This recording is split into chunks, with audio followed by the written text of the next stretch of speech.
Hey, True Believers. Chris coming at you with Magik #1, or it's also called Storm and Illyana Magik #1. This is a 4-part miniseries that came out back in, well, the first one was December of 1983. So this book, as the time of this recording, is 37 years old. And I hate to say it, but it holds up a lot better than a lot of the modern comics that we've read. This is the first appearance of Illyana as Magik, so let's go ahead and dive into this book. So we open up, the book will open up for me, at Xavier's mansion, and Illyana is kind of standing on this rock side. And you can see that she is older.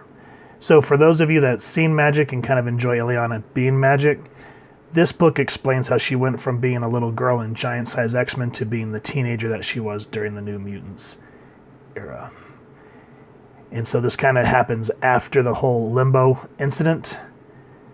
And she says, "Today would have been my 8th birthday if I'd remained in Siberia. Instead, it's my 14th. And I like this right here. It says, half my lifetime spent on Earth, and half in hell, where I was consort to a devil. I am Illyana Rasputin, humanity's savior, or the means of its eternal damnation."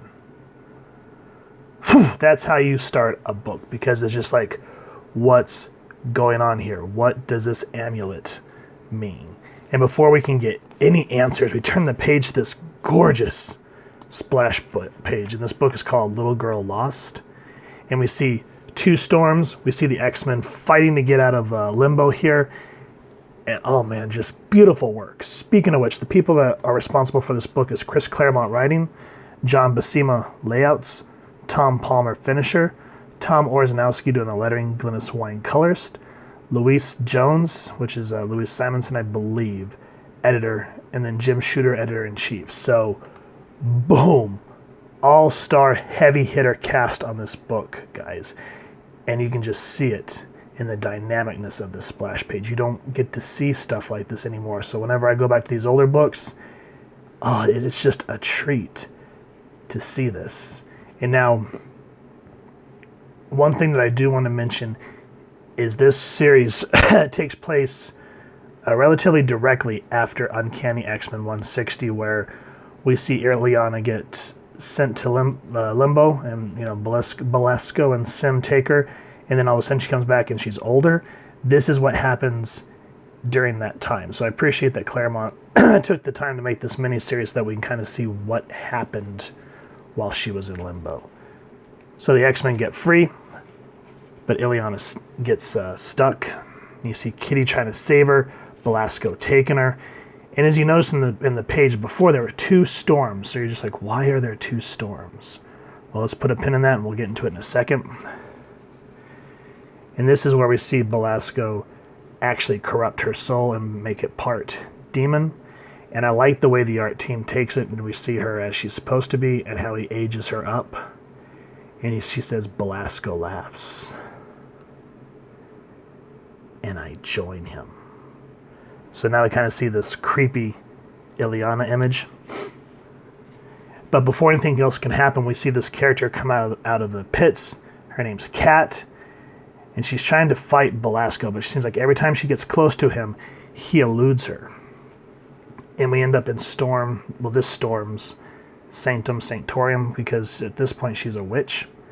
And here's where you find out that in an alternate reality, when Illyana was sent to Limbo, Illyana escaped. It was the X-Men that got stuck. So in the 616 universe, the inverse happened, where Illyana got stuck and the X-Men were saved. So that's how, in this book, we see an aged Storm, and you come to learn who Kat is. And Kat is saying, you traded half of your soul to become Belasco's sorcerer, because this Storm is much, much older, and she can't command her mutant powers as well. So she actually made a deal with the devil to become his apprentice to learn sorcery. And Storm tries to remove the spell that Belasco put on Illyana, but she can't. So she's saying, maybe I can teach Kitty to do kind of like what I did. because she tries to go into her mind to battle this evil Illyana, which right here is the first appearance ever of Magik. So I think her Illyana's first appearance was Giant Size X-Men #1. This is the first appearance of Magik, and then there's another appearance of when she joins the New Mutants. So there's different appearances, but for each incarnation. And you can see here that this part of her soul that Belasco got a hold of, she is twisted. She goes, Illyana, give the lady a gold star. Cute, huh? Consider it a preview of what I'll be once Belasco's had his wild, wicked way with me. I can hardly wait. And so Storm tries to fight Illyana, but she's older. Even though this is an astral projection into Illyana's soul, because of how much time has passed with her being in limbo, she cannot fight all these demons at once, and she actually is terrified of it. So I like how Claremont paces this book to show what happens with Illyana, what this older Storm is trying to do, what this cat character is trying to do as well. And here's the thing is you can't really damn either of them because they both have good points. So it's kind of one of those rock and hard places where Illyana doesn't really have any good choices. Storm here says, suppose I make her my apprentice. And Cat says, you're insane. That's precisely what Belasco wants. The more she learns, the more valuable she'll become. The easier to corrupt. You'll be doing Belasco's work for him. What alternative have I? This. So you can see that these characters here have been corrupted. So this Cat character saying, save Illyana, the pain of what Belasco's done to them. But Storm ignores it. Instead, she tries to begin courting Illyana in this sanctum that she's made in this midst of hell, trying to show how to use the magic. So Storm kind of shows how she's able to heal plants. Like she's saying, when I use my magic, you can see the life force of each living thing, and we can take a chance to heal it or warp it to our will in a sense. And Illyana is saying, well, I want to learn this because I want to be able to do whatever I want. She says, can I do that? Oh, teach me, please. I want to play with the garden like you. I want to create things, to change things, please. And you see Storm get mad. She goes, you're never to do that. Never to even think it. Stupid girl, would you destroy us all? And you see her go, ow. So you see the teacher lashing out at the young apprentice. She goes, let go, you're hurting me. I'm sorry, I didn't mean to lose my temper.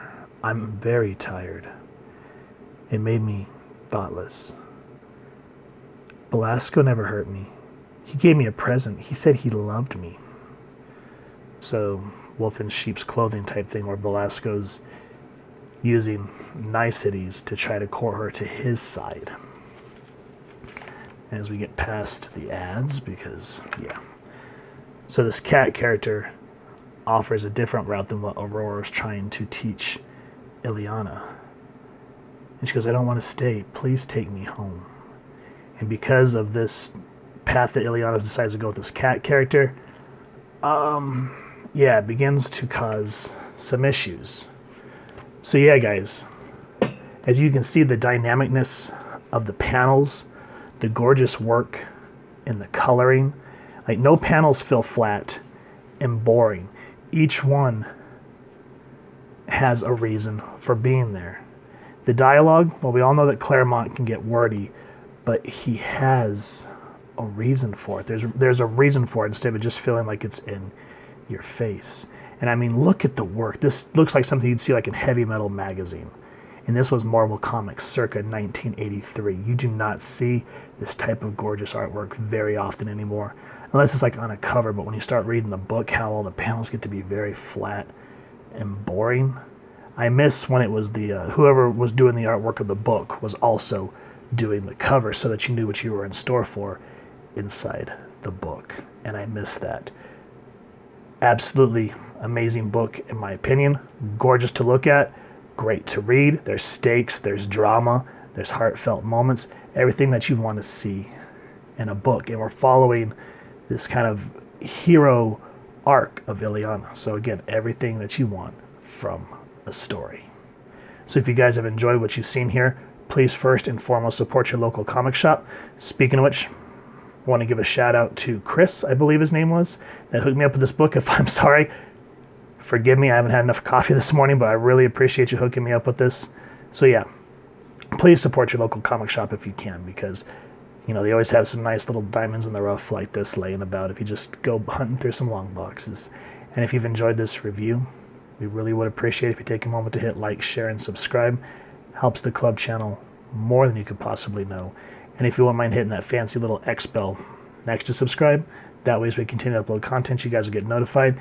Come to the channel, and we love to hear your feedback and just talk with y'all down in the comments below, or our social media pages, which I'll make sure to leave the links down in the description below. So with all that said, thank you so much for stopping by. Hope you all continue to have an absolutely amazing day reading, and happy hunting, true believers.